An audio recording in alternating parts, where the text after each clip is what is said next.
News 7 Tamil, பொறுப்பும் பொது நலமும். விதவிதமான பயணிகள், வித்தியாசமான மக்கள் என எப்போதும் பரபரப்பாக இருக்கும் கோவை மாநகர பேருந்து நிலையத்தில் தனித்து நின்று கவனம் ஈர்க்கிறார் ஒரு பெண். அவர் பெயர் சுமதி. ஆண்களால் நிரம்பி வழிகிற பேருந்து நடத்துனர் பணியில் அரிதான ஒரே ஒரு பெண்.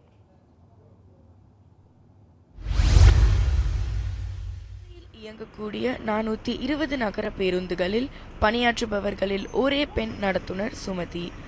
பகல் 12:30க்கு தொடங்கும் வேலை இரவு 10 மணிக்கு முடிகிறது. கோவை காந்திபுரத்தில் இருந்து உக்கடம் செல்லும் நம்பர் 130 பேருந்தில் நடத்துனராக பணியாற்றி வருகிறார் சுமதி. நான் போலீஸ் ட்ரை பண்ணேன். அது ஒரு பப்ளிக் சேவை, இது ஒரு பொது சேவை தானே. அதனால் இது எனக்கு ரொம்ப பிடிச்சிருந்துச்சி. அதை காட்டிலும் இது ரெண்டுமே நான் பொது சேவை தானே, அது செஞ்சா என்ன இது செஞ்சாத என்ன அப்படிங்கிற மாதிரி. சுமதியின் கணவர் முருகேசன் கார்பெண்டராக பணியாற்றி வருகிறார்.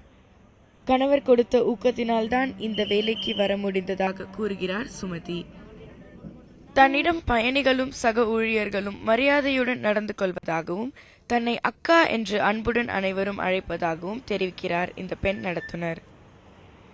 வீட்டில் எங்கள் வீட்டுக்காரர் தான் இந்த வேலைக்கு அவர் தான் ரொம்ப மூவ் பண்ணார். ஆண்கள் நிறைந்துள்ள இந்த துறையில் ஒரு பெண் வேலை பார்ப்பது சவாலானது என்றாலும் விருப்பப்பட்டு இதை செய்வதாகவும் அனைத்து துறைகளிலும் பெண்கள் வேலை பார்க்க துவங்கினால்தான் பெண்களுக்கான வேலை வாய்ப்பு பெருகும் என்கிறார் நடத்துனர் சுமதி.